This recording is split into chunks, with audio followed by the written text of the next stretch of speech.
And hello, everyone. Welcome to the very first episode of the Brewtubers Podcast. I'm very happy to be joined currently by Deaf Cat Brewing. Hopefully, Dave, the Welsh brewer, will be joining us a little later. He's been held up at work, but I'm sure he'll be along soon to help us in this podcasting doohickey type thing. Now, this is the very first episode, so we're bound to have some teething problems. Please bear with us. I think the very first thing to do is to introduce our guest. So joining me is Sarah from Deaf Cat Brewing. How are you doing, Sarah? I'm great, thank you. How are you? Yeah, very well, thank you. Very well indeed.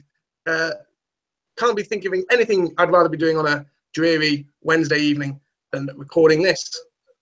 Is it as dreary where you are as it is where I am then? It's been grey and wet all day. It's been pretty rubbish up here, to be honest. Yorkshire weather for you.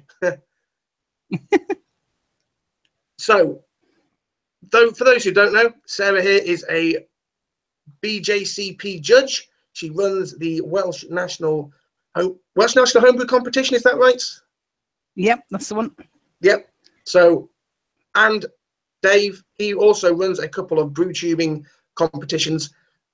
He runs the UK Smash Off, which Sarah and I have both participated in this year, and he also runs the Black Beers of Christmas. So it's for that reason this episode is all going to be about brewing beers for competition and what you can do to improve your beers to increase your likelihood of winning said competition. So, as Dave's not with us, we're going to start with how we can improve our beers and how we can get into a position where we can win BJCP judged beer competitions. So, Sarah, I have some questions for you. Oh no! Yeah, go for it. So, with BJCP competitions, how important exactly is brewing to style? To be perfectly fair, about the only time that style guidelines actually matter is if you're brewing for a style-based competition like a BJCP one. The rest of the time, it really doesn't matter. But when it comes to brewing for a style-based competition, what you'll find is all the beers are judged against that style.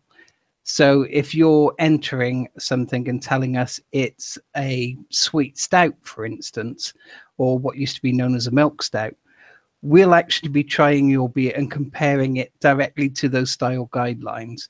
So they are actually written as an aid to competition and to judging competitions.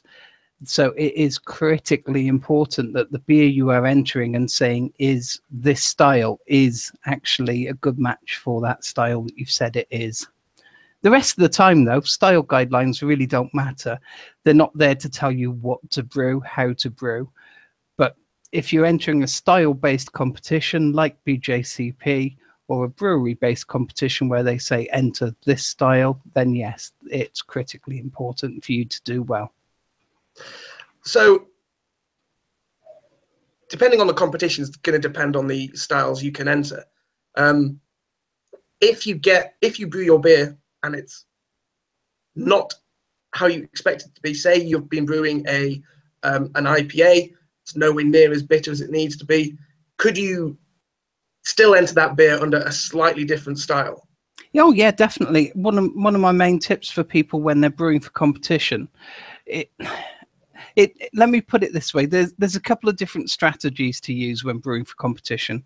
There's the people who enter to get feedback to make better beer, and there's people who enter to win the competition. So if you're looking to win, then the best thing you can do is enter the beer you've brewed, not the one you were trying to brew. So if I drink this beer now and I tried to brew, say I tried to brew a mint cucumber saison, and I start trying to drink it and I'm getting absolutely no mint at all, there's no need for me to say that there's mint in it when I enter the beer. I can just say, oh, it's a cucumber saison, and then I'll score a lot higher. But if I'm trying to get feedback to brew better beer, I want to say what I was trying to do, so then the feedback you get from the judges will tell you how to do better next time. I thought that was the case, but it's always best to check with someone who knows these sort of things. Well, I mean, as a judge, I've judged quite a few competitions, and you see both types coming in front of you. You see the people who've been blatantly honest about what they wanted, and from a judge's point of view, that's great. We're there to help people brew better beer, not to dash their dreams. So if they say, I wanted this, what did I do wrong? We can turn around and explain. And I've seen other people who I've brewed this style and they've put it in, and it's like, yeah, you can taste coffee there, but they haven't declared it, so it's like not in the right style and things like that. So at competition, it's a very different thing. I mean, you've seen my reviews that I did for the UK Smash Off. Yes. Obviously, I didn't go full on BJCP on them. No one was trying to brew a specific style or anything. But I still just tried to give honest feedback. And that's kind of what it's like on a judging day at BJCP Comp. You give honest feedback, but you also compare the beer in front of you to the style they've said it should be. Cool. So with that in mind, what exactly are you looking for as a BJCP judge in a winning beer? In a winning beer, there's several different things we look for. First off, we compare the beer in front of us to the style you've said it is. So for that, there's different points available for the appearance of it. Does it look good? Is it as clear as it's supposed to be? For the aroma, there's a lot of points for aroma and flavor. So does it smell like it should? If it's supposed to have a lot of New World hops, are we getting any? Are we just getting noble hops? So as well as ticking all the boxes against the style guide, we're looking for things called intangibles. They're things that you get from the beer that you just can't explain. Do I like it? How enjoyable is it to drink? Does the recipe feel well balanced? Is it something you'll go back for again? The other thing to bear in mind is when you're judging, you've normally got about that much beer to make an impression on the judges. So we're not sat there drinking pints of the stuff. And depending on the judge and the beer on the day, you're more likely to do well by pushing the boundaries a bit and sort of being at the top end of hoppy or top end of malty or something like that. Make your beer stand out from the others. So if I want to, say, enter my double IPA, it's going to stand out more if it's nice and bitter and nice and hoppy rather than middle of the road decent double IPA is what you're saying. I mean, if we're judging, so say for instance UK National, we had, well, take for instance the last one I judged at, which was the London craft beer. We had 9 bitters in front of us. I think it was 3 best, 3 extra and 3 standard bitters. So if your beer is completely middle of the road, even if there's nothing else wrong with it, it's just going to blend in with all the other middle of the road beers. You want your beer to stand out a little bit in some respect. So if you've got 8 American Ambers, like I had at the UK National last year, each one you open, you're just hoping for something good or bad about the next one, because you've had 3 that were so similar, there was nothing to decide between them. Right. So standing out is important if you want to be winning. If you want to be winning, I'd say push the boundaries a bit for one or other of the things that we look for. So be it the top of the hoppiness level or the top of the aroma or something. Just make your beer stand out a little bit from everyone else who's just middle of the road. So with that in mind, could you win that kind of competition by being an experimental brewer and brewing something a bit more experimental? Yeah, most definitely. I mean, if you look at the London competition, that was won by a Pineapple Goes. Now, that's not a style that I've ever heard of before. It was a very lovely beer. So that was Josh Smith brewed that one. And that did very well again at the Welsh. That came second overall. So it's definitely an experimental beer. He has given me the recipe, but I can't say too much because I don't know if I'm allowed to give it out. But basically, it's a slightly salty, slightly sour beer with heaps of pineapple flavor and aroma in it. So it's definitely quite experimental and quite edgy. And he's won one competition outright, came second in another. I don't know if he's entered the UK National. It could do well in the UK National as well. But as well as that, we do actually have a BJCP category just for experimental beers. So if there is a beer that literally will not fit anywhere else, it will fit an experimental. Cool. So you don't have to be boring. You don't have to stick rigidly to the guidelines. You can still win it by being a bit out there if that's your thing. Yeah, definitely. You don't have to always brew the same beer. So when is the best time in a brewer's kind of journey, his career, for want of a better word? When is the best time for a home brewer to enter one of these competitions? Part of it comes back to what I was saying before about there's different motivations for entering. If you're looking to get feedback on your beer and brew better beer, then as soon as you start, you can enter these competitions. We've all been there. It's the case that mates, free beer. Oh, you're the best brewer in the world. That beer's amazing. Yeah, give me more of it. And in the back of your mind, a lot of the time you're thinking, I don't think it's that good. So that's the sort of time when you can put a beer into a BJCP type competition and get proper feedback from experienced and qualified judges who can tell you what you're doing right, what you're doing wrong. If anything, you might be a brilliant brewer. So, I mean, you can enter from that point of view as soon as you start brewing. But if you're looking to win, I'd say get a bit of experience under your belt. It doesn't matter. We've had competitions won by kit beers, by extract beers, and by all grain. So you don't necessarily have to be brewing all grain or brewing a bag to enter. You can enter anything. But if you're looking to win, make sure you got your basic processes down first. So often we see things that are infected or have been brewed fermented at such high temperatures. It's just like drinking a bottle of solvent. So if you've got your basic sanitation, fermentation and bottling processes down, then you also stand a good chance of winning as well. It is. I'm a fairly novice brewer myself. I've only been brewing a year and a half, so I can understand people's like intimidation about these sort of things. Currently, I don't think I'm anywhere near good enough to win a competition like that, and for me, that's why I wouldn't enter, because I would want to enter to win. So I can understand that there is some trepidation about these things, especially when you slap something like BJCP and style guidelines and all these kind of big scary phrases on top of just brewing a beer that you brew for pleasure. Oh yeah, I mean that's understandable. I'll be perfectly honest though, there's no need to be worried about it. I've seen beers of all sorts of quality at competition. I've personally put in beers of all sorts of quality to competition. Some of the first beers I put in were dreadful, but as a result of the feedback I had from them, I actually went on to win a medal the next year, because the judges turned around and said, look, this is what you're doing wrong, implemented the changes they suggested, and ended up walking away with a silver for my stout the following year. Got to be pleased with that. I couldn't believe it. I thought some cheeky sods pinched the name of my beer when it was called out. And then, then it was actually me called up for that one. So I was quite surprised at that.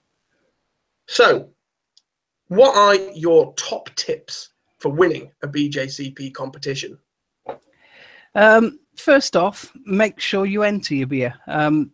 Quite often we get beers that people register online and then just forget to send, or they just don't get around to it, and then, oh, it's competition time and they've missed out.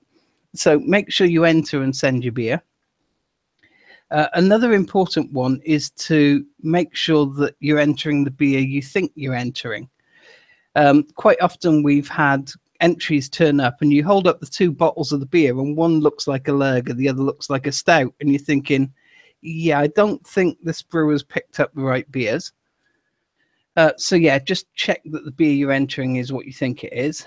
But the biggest tip of all is to actually open a bottle of your beer and sit down with the style guideline. If you're reading the style guideline and it says the aroma should be this, smell it. Are you getting that in your beer? Because if you're not getting it, we might not get it. So if it says it should be fruity, are you getting any sort of fruity hops? So that's the most important thing. Make sure your beer does meet the style you're putting it in as, because if it doesn't, you're not going to score highly. And in a style-based competition, that is what matters. Now, it's different in other types of competitions. If you've got things like brewery competitions or bottle shop competitions, a lot of the time, you won't get any form of feedback. It's just a case of, do we prefer this beer or this beer? So in that style of competition, it's not so critical that you meet the style guidelines. Okay. But that's my main top tip. Just sit down with your beer, try it, drink it, smell it, do everything whilst comparing it to the guideline, because that's what we're going to be doing. So if you're in it to win it, you've got to make sure it ticks all the boxes that it's supposed to. So finally, the last question I've got for BJCP competitions is, can I win fabulous prizes? No, we keep them all for ourselves. Yeah, you certainly can. I mean, this year at the Welsh National, we gave away one of the Ace microbreweries. If anyone's watched my channel, they'll see me do. They've seen I've done a review on that. London, UK National, they regularly give away prizes like conical fermenters or all-in-one brewing systems. Some very, very tasty prizes. So yeah, if you're interested in winning stuff and your beers are decent, then yeah, you can definitely win good stuff. But I'll be perfectly honest, a lot of the time, the value of judged competitions is more in the feedback you get from qualified and experienced brewers and pro brewers than in the voucher or whatever that you might get as a win. I mean, the only other thing I'd say about the BJCP is that anyone with a half decent, and it doesn't need to be a good palate or good senses or anything, anyone can be trained up to be a BJCP beer judge. We quite often run training courses throughout the year around the country. So if anyone's interested, get in touch with me and we'll see if we can find someone who can get you trained up. There you go, folks. So if you are interested, head over to Sarah's channel. That's Daft Cat Brewing. Send her a message or seek her out on the Facebook group and send her a message that way. If you want to also become a BJCP judge, and that way people might ask you to go drink some beer for an afternoon. Oh yeah, so, it's a great hobby. There's not many hobbies where people are like, come along and drink free beer for a day, and it's a great time. You get to spend a lot of time with some very good beery people, a lot of knowledge, and everyone who's ever come along to a competition, either as a judge or a steward, they all say it's been a great day. So there you have it. Lots of reasons to enter these BJCP competitions, even more reasons to become a judge. So if you fancy that kind of thing, you now know the channels you need to go down. So we're going to have to fill some time, I think, while we wait for Dave, the Welsh brewer, to get back from work and join us on this hangout. No problem. So we can fix it in post. Yeah, indeed. We'll do it live.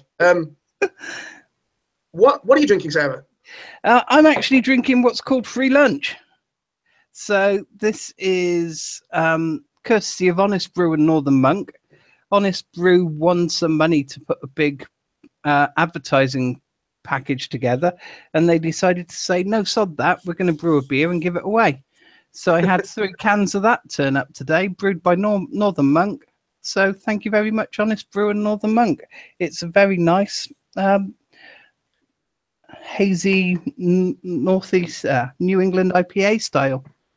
It's very nice.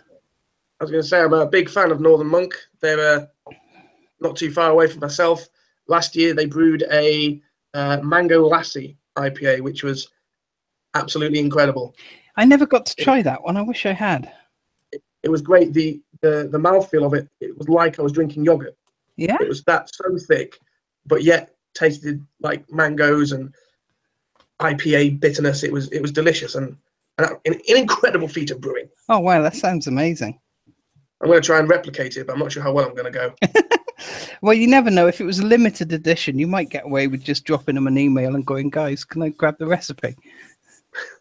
And here he is, the man himself. It's Dave, the Welsh brewer. How's it going, Dave? Evening. Evening. I had a bit of an issue. I came to get on my laptop and it just decided to update. And it says this will take a while. So so you'll have to bear with me. I'm on the crappy computer and the really crappy camera. But you all know what I look like. No worries, Dave, no worries. Just glad you could join us. So as we are onto the homebrewers competitions, specifically the kind of competitions that you run, Dave, we'll get onto your questions. So as we explained earlier, Dave runs the UK Smash Off here on YouTube. He also runs the Black Beers of Christmas. Myself and Sarah have both entered the Smash Off this year. Same group, so we have tried each other's beers. One of the best things about the Smash Off competition is the fact that it's peer judged. So you get a crate full of all the brewers' beers in your hub and fantastic brews. It's a great competition, and I recommend everyone enter next year. However, like with all competitions, people want to enter to win. So, Dave, how much do you have to please the crowd when you're brewing for the Smash Off or the Black Beers of Christmas? What, in terms of style, you mean, or just general? Just generally, I mean, I tend to. If I want to win, do I have to brew a crowd pleaser, or can I brew something different? Say, I try to look at especially with the Smash Off. I tend to look at it as more as an educational competition rather than am I going to win? I've got a few people that has put up some prizes for us, but that's by no means an incentive. It was more of a just it was a passing idea. I thought I'd email a couple of companies, and they said yes, to my sort of bewilderment. I thought, oh wow, free shit. So, everybody likes free stuff. So I just thought, so in that sense, there is a competition as there is a prize, but the fundamental part of the Smash Off is the learning of it. So I wouldn't recommend you stick to a specific style or whatever, because a smash beer is not really a style as such. It's a case of learning hop profiles against malt profiles, and even in terms of yeast, what yeast to use as well, how that's going to affect the overall beer. And you should take that knowledge into future brews where you are going to brew an IPA or a pale ale, something a bit more complex than the smash beer. You'll know exactly what to expect from that particular hop or that particular malt. And not only that, you can find ones that you think might go well together. And I think that is the overall reason behind smash beers. I'm not the inventor of the smash beer. Those who did do the smash beer, I'm sure that's what they're hoping to achieve. Just knowledge on hop profiling, malt profiling, and the combinations thereof. So I think in terms of crowd pleasing, I think it's a case of you just please yourself, really. You pick whatever you want to do. Pick your hop, pick your malt, pick the style you want to brew in. I think that was one of the mistakes. Every year I come up with new mistakes, and I think style of beer, I think, should be irrelevant. I think everybody should brew a beer where they're going to use part of the hop for bittering, and then late additions for flavouring, aromas, and just leave it that simple, just so people can get the basic idea of what that hop will perform like, what that malt will perform like. Because I think everybody wants to win, but I think they're trying to overcomplicate things in terms of how they brew their smash beers. It is simply a simple beer, Yeah, it'll get you smashed, but that's not the idea. High gravity beers, again, unless you brew a lot of high gravity beers and you want to know what the hop will react like with high alcohol content, I don't think that's necessary either. So yeah, in terms of crowd pleasing, it's a case of just please yourself. But we will have to address these little issues and try and get it more unison, so everybody's producing not the same quality or the same type of beer, but with the same guidelines. just so we can get the most out of our beers. Because essentially you're going to get like 10 to 15 beers, all different hops, different combinations of malts. But unless you say like you've got a 60-minute edition, a 15-minute edition, and a 5-minute edition, everybody's doing the same one. I don't think you're really getting the true profile of the hops that you're using. So I think that's going to be something to look at. Can I just say on that, I learned an awful lot from the different combinations that came up thing, so I'm really glad to have entered it. Yeah, it's a good one.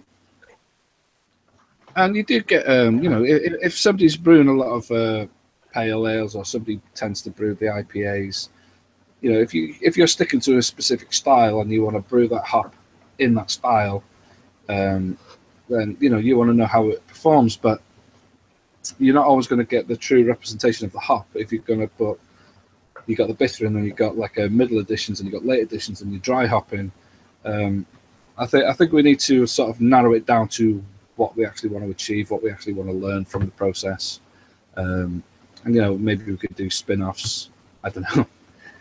Spin-offs seem to be the thing these days. It would be nice to know if they are dry hopped as well, because at least then you can turn around and bear that in mind when you're tasting the beer and go, right, so that might have come from the dry hopping rather than I'm trying to avoid, I think, categories. If you look at where we're at, we've had a couple of people that brewed in Belgian styles, IPAs, pale ales. I'm not sure if anybody's dry hopped. They've not said if they have. Not that it was not in the rules, but I do think a more structured brew day may be in place for next year. Okay. If you ever do a spin-off, can you do a +1 spin-off where it's like you do your single malt, single hop, single yeast, but then +1 so you can have an adjunct or something else? Yeah, I was thinking something along those lines for next year, actually. I was going to do, because it's like a 5-year anniversary next year, I was going to do like the Smash Off Plus, and I was thinking where we'll put a poll up and then we'll see what people want to add, whether it be an adjunct or a fruit or a vegetable or whatever. Just people like that sort of. It's not my cup of tea. I don't use a lot of fruit in my beers. It's not appealing to me, but it is appealing to a lot of other brewers, and they like that sort of thing. Especially with these New England IPAs, just sort of everybody seems to have done them now. Like a great big cloudy glass of orange juice. It just didn't look appealing to me. I mean, a lot of people like it, people don't. I think it's a matter of taste, really. Yeah. So we kind of covered this a bit in that you kind of want people to err away from being overly experimental in the Smash Off. In the Smash Off, I think experimenting is fine, especially if you want to learn something in particular. You want to know what's going to happen. But with the Smash Off, it's pretty clean cut, isn't it? You're trying to work up a mental profile, if you will, of the hops that you want to use, the malts that you want to use, the yeast you want to use. It really comes down to knowing the basics or the baseline of your beers. And I'm all for, bless you. I'm all for experimenting with stuff. I've done lots of it. And it's not always turned out great, but sometimes it's. I think, but in terms of the Smash Off, I think I don't think it's the place for experimenting unless you're experimenting with a new experimental hop, if you know what I mean. Yeah. So you want to be a bit more rigid in the Smash Off. What about the Black Beers of Christmas, though? Could we be a bit more experimental in that competition? Yeah, the Black Beer Christmas is pretty much anything goes. We pick a style. Last year it was stouts, so as long as it conformed with the guidelines of a stout, double stout, chocolate stout, milk stout, as long as it was a stout, it was the recipe. It was entirely up to you. You could put whatever you want in it. It didn't matter as long as it was it came into the classification of a stout. This year it's a porter. Again, porters can be quite diverse as well.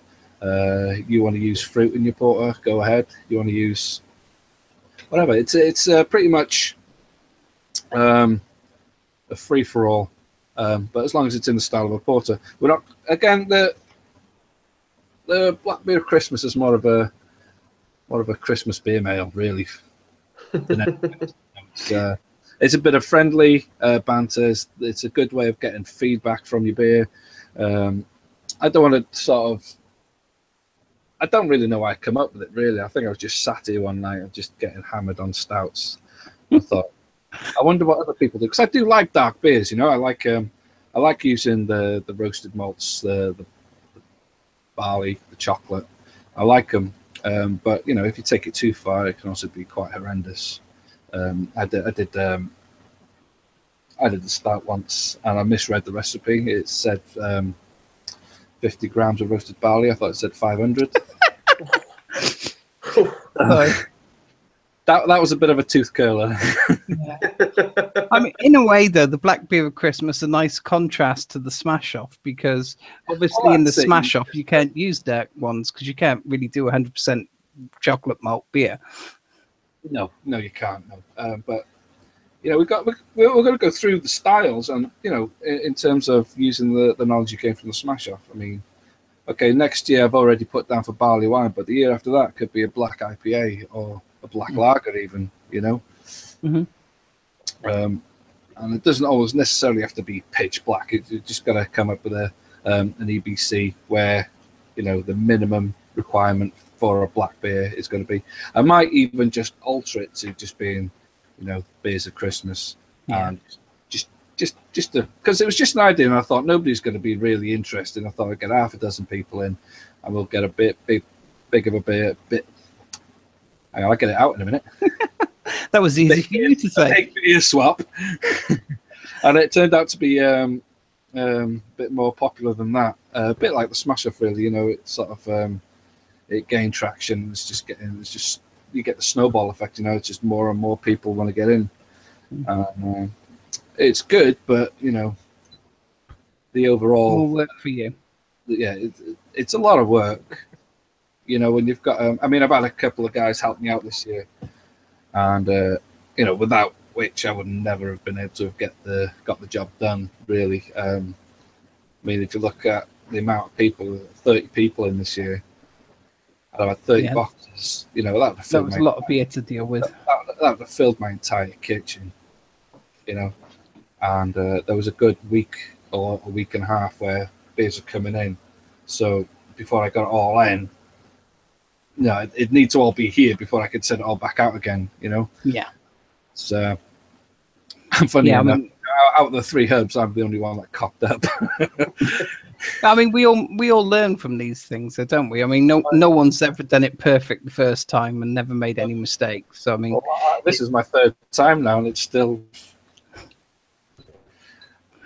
But it's a lot of work, especially when I'm juggling a full-time job and a family as well. It's I've got to do it when I've got the spare time, and I think with the Smash Up especially next year, I'm gonna have to reintroduce those time constraints. It was supposed to be done. It was originally called the Spring Smash Off, which Zippy came up with, and he did the first one, and so I think I'm going to try and get it in to the first 3 or 4 months of the year. So by the end of March, I want it to be all done and dusted before the summer kicks in, because that's my busiest time, really. So I don't know what I was thinking.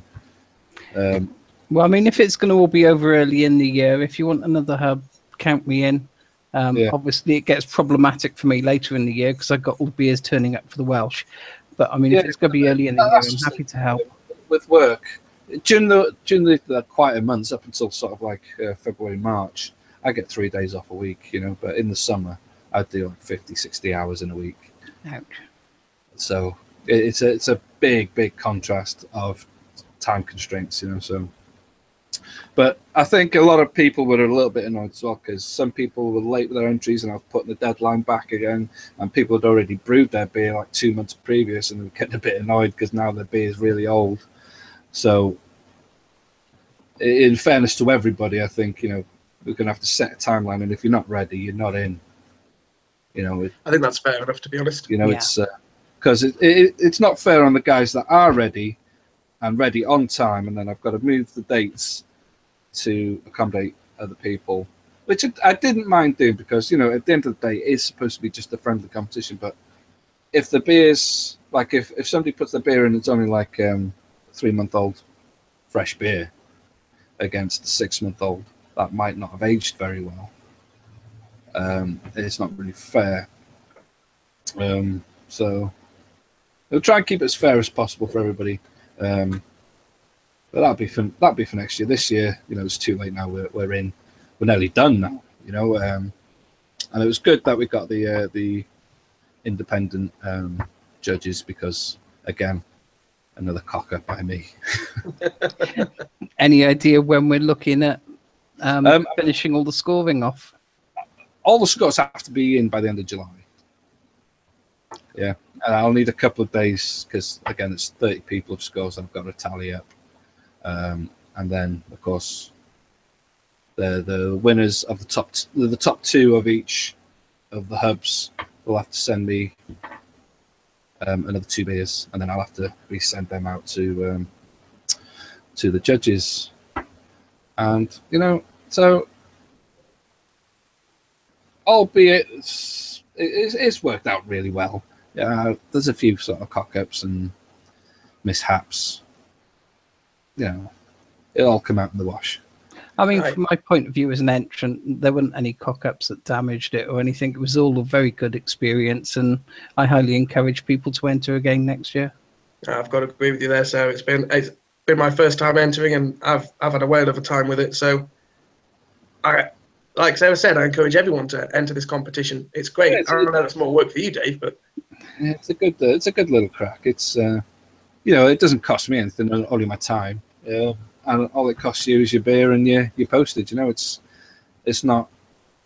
You know, I'm not trying to make any money on it, or you know, the people that have give us the free stuff. All I've done is, you know, we did that little intro video, which was way too long. I didn't realise how long it was. I was trying to fit everything in. I thought, why the fuck have I put all this in? But it seemed quite loud as well. A couple of times I've had to sort of turn it right down, and then I couldn't hear people when they started talking. Well, that's more on people not leveling out their videos properly. Yeah, that's. It's not a production issue your end. I use I can't even remember what I use now. It's a Cyberlink or something like that. Yeah. It's a good little program, but my intros always seem louder than. I think it's because I've got a poor mic on my camera. It's not a very expensive camera. It's not even branded, but it cost me 50 quid, so it was bound to be okay. But it was better than my phone that I was using before. But the program I use does clean it up a little bit, so it's nice. So Dave, what are your top tips for anyone who wants to enter either of the competitions you run? All right, there now. Top tips for winning or entering? Did you say? Both, bit of both, please. Just if you want to enter the Smash Off, it is an educational contest. That's what it's supposed to be. So if you want to learn a variety of different hops and different malts and how they act with each other, then that's the competition to enter. You know, because you will send out your beer, but you will get the equal amount of different beers, different hops, hopefully, and you know, brewed by different people. So it'll help you develop a palate. And the black beer at Christmas, well, you know, if you want to get drunk at Christmas, that's the way to do it, isn't it? Yeah, on that score, I think I also saw someone was doing an Advent box for Christmas where they were trying to group people up in groups of 24 brewers. It was something I was thinking of as well. I thought that's not a bad idea, you know. But if you think of, okay, you want to go out and buy X amount of beers for your Christmas shelf, and brew one batch, get a bunch of 24 guys or 23 guys or whatever it is, do a massive beer swap. You know, you got 24 different beers there now to to drink over Christmas. You know, Yeah. I mean, Brilliant stuff. even the hardened drinker doesn't drink more than 24 on Christmas Eve, do they? You know what I mean? I don't know. Have you been on any of these hangouts before? I've seen some of you guys. You're mental, especially that that was it, that 1 litre chug challenge. Oh, God, none of you died. That is just ridiculous. Yeah, I'll be there now. You'll have to wait. Yeah. Right. So, Go on. Go on. Sorry, carry on, Dave. I've just got to nip in for 5 minutes, and I'll be back out. All right. It's just Okay. kids are playing. I've got to go and deal with it. All right. I'll be right back. No worries, Dave. So yeah, Black Beer of Christmas. Are you entering that? I'm probably not, to be honest, but that's because I'm not much of a dark beer drinker nor a dark beer brewer, so it's not really my sort of thing. Yeah, I mean, everyone knows I love the darkest beers, so yeah, I'm well up for that. Give it a go, and by the sounds of it, it's much the same. Imperial Portland. Oh, hang on, Q&A come up. Oh, we've got one. We've got a Q&A, everybody. So I'm going to read it out. What are people's thoughts of additions to saisons? Made a lemongrass and peppercorn saison, and I'm planning a kaffir lime leaf saison. I'll let you tackle that, Sarah, because I'm not sure, to be honest. I'm in two minds personally, but then again, that's just my personal taste. A lot of people do use saisons as a blank canvas, and they like to paint all sorts of additions over the top of them. At competition, we've seen some quite unique combinations come in. Now, I've never tried kaffir lime leaf saison, but it's worked quite well in a dark beer I've had, so that could well work with a lighter beer as well. The lemongrass and peppercorn sounds like very interesting combination, and of course peppercorn's quite common in saisons because they do tend to have a peppery character to begin with. So yeah, I mean, I suppose it comes down to, if you're brewing for yourself, brew what you like. If you're brewing for a competition, it depends on what type of competition. If it's a style-based competition, just double check that what you're brewing does meet the style for the competition you're entering. If it's something like the Smash Off, then currently you can't have additions that aren't a malt, a yeast, and a hop. But yeah, personally, I've had some very good saisons with additions. I've had some very bad ones. But by the sounds of it, from what he's saying, it was Ace, the peppercorn and lemongrass one. So that question came from Billy Captain. So thank you very much for that question, Billy. I hope we've answered it. Well, I didn't answer it, so Sarah did. But thank you very much all the same. Does anybody else on the chat have any questions for Sarah, Dave, or I? So yeah, Black Beer of Christmas, I'll be entering that one. And I believe there's also, like I mentioned just now, a Facebook group for an homebrew advent calendar as well. So that might be one for people to look out for. It's not a competition. It's just a big beer mail. And getting 24 beers of different homebrew for Christmas sounds like a win to me. Yeah, you'll have to send me a link to that, please, Sarah, because that sounds awesome. Yeah, I'll try and find it as we speak. I know there was a group for it somewhere. Brutalism Advent Calendar. So yeah, it's being set up by the Brutalism group. If anyone doesn't know Brutalism on Facebook, they're just an ad hoc collective, it's called.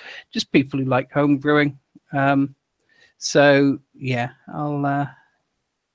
it's an event in the Brutalism group. So just join Brutalism and you'll find it. Check that one out then, folks, if that's your kind of thing. So yeah, I'm going to, myself, as I said, Smash Off has been the first competition I've entered. I'm going to enter a lot more, I think, because I've really enjoyed the Smash Off. I'm also going to try and enter some properly judged ones as well, because, I mean, I love the Brewtubers, but some of them are not the best at articulating their thoughts. And I don't mean that as a bad thing, but it'd be nice to have some. Well, you should have had some semi-serious feedback from me because we were both in the same group.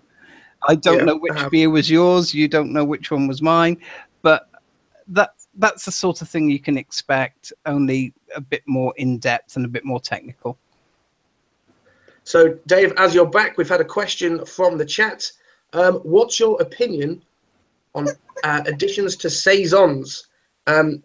Billy Captain added lemongrass and peppercorn to a saison, and he's planning to do a kaffir lime leaf saison. How do you feel about that sort of thing? I've done a couple, and I've tried a couple more, and I can't say I'm a big fan. But to be fair, I'm not a big fan of any kind of lager style beer or Belgians, to be honest. And I'm not a big fan of wheat beers either. It just doesn't appeal to me in terms of flavour. Not that they're bad beers, it's just something that doesn't appeal to me. I can drink them, but they're not my favourite styles. The couple I have done, I've used like Seeds of Paradise. I used orange peel, coriander, black pepper, and you know, they weren't bad beers. The people that I've gave bottles to who are drinkers of that particular style said it was nice. But I think my issue with saisons and Belgians and the likes is the yeast and the esters that they give off. To me, it just reminds me of like eggy farts. And I'm not a fan of that. I brewed a lager that reminded me of that. The smells during fermentation. Yeah, it's a peculiar smell, and as with a lot of people, you know, I taste with my nose, and I consider I've got consider myself to have quite a decent palate. You know, I've been a chef for like over 25 years now. So distinguishing flavours is something that's sort of second nature now. So we've had another question from the chat, specifically for Sarah. Tony Howard asks, what competitions you judge, Sarah? Basically, whatever I get invited to and can afford to go to. But yeah, UK National, this will be my third year judging there. Homebrew Festival, which is the camping one, Market Bosworth, I've judged there, and the London one. They're the main ones that I go along and judge at. Other than that, if someone wants me to go along and judge at competition and it's at a time I'm not doing anything and I can afford to do so, then yeah, quite happy to go along and do it. It's always a great day, and I learn something myself every time I go and judge at competition. Okay, thank you very much. Here's another question from the chat. This one's from Analog in Qatar, and he asks, what is the most popular...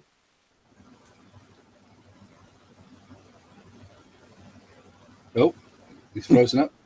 There was a lock up there. The question was, what's the most popular grain to use for a smash after Maris Otter? Thank you, Sarah. I can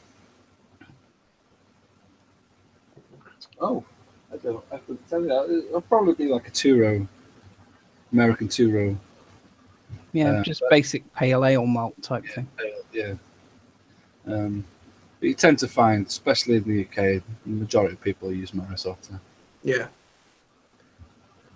Hope that answers your question, Analog in Qatar. I wonder if anybody else has got any questions from the chat. Of course, if it depends what you're trying to brew as well. If you're trying to brew something that's got very little malt character, you can always get away with a Pils malt or a lager malt. Yeah.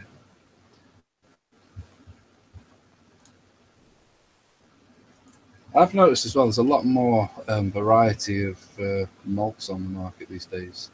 I had some like an oat malt a while back. I didn't know what to do with it, so I gave them away in the end. Yeah. Yeah, I've used malted oats in one stout, and I was quite happy with the result, but there was a lot in that one, so I don't know what the oats brought to the table. Yeah, that's Okay. So I think we're going to start wrapping this up unless anybody's got any more questions from the chat.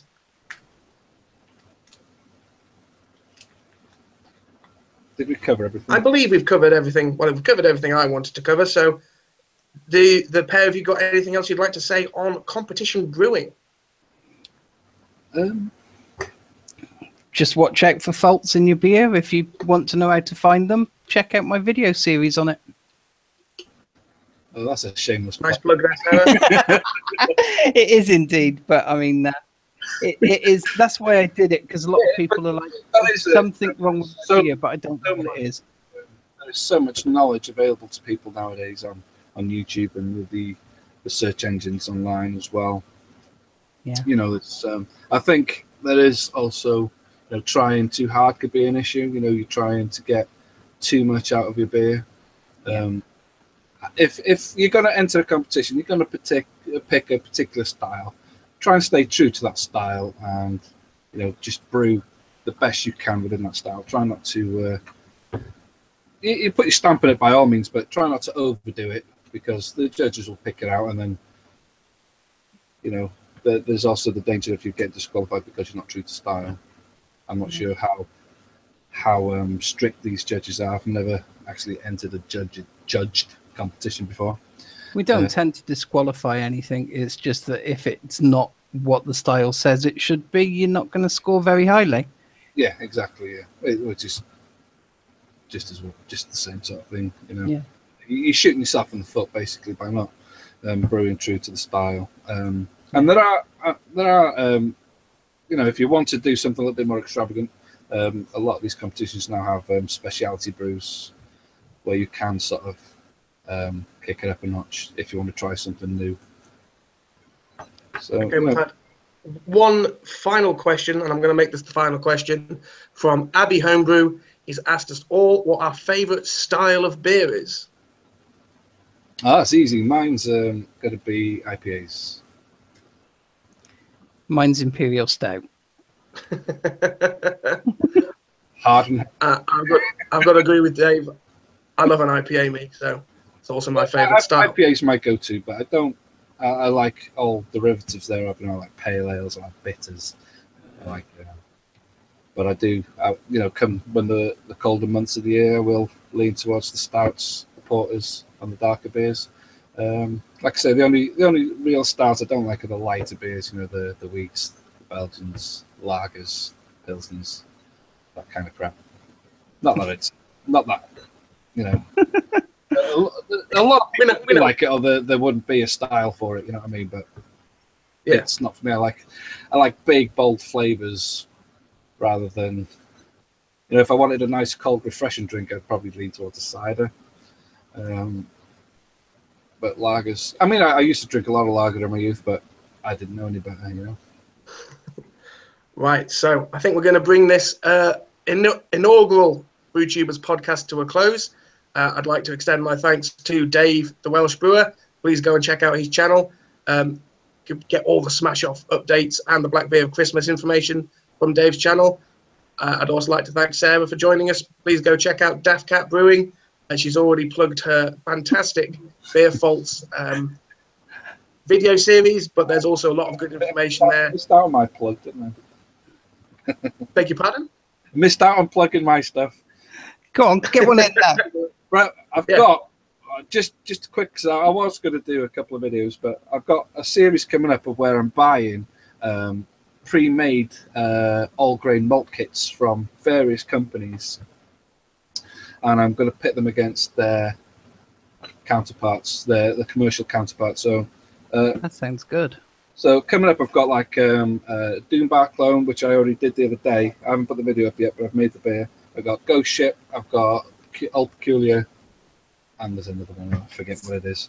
But the first 4 kits are coming from the Malt Miller, so I'm going to basically do a quick video on how the kit comes, how it performs on the system, and then of course at the end how it compares to the commercial counterpart. So it will be a grain to glass series, so there will be a bit of a delay before it comes out. So it'll probably take me a couple of months to get it all together and put them up. But then I'll start going to various companies that do the same thing.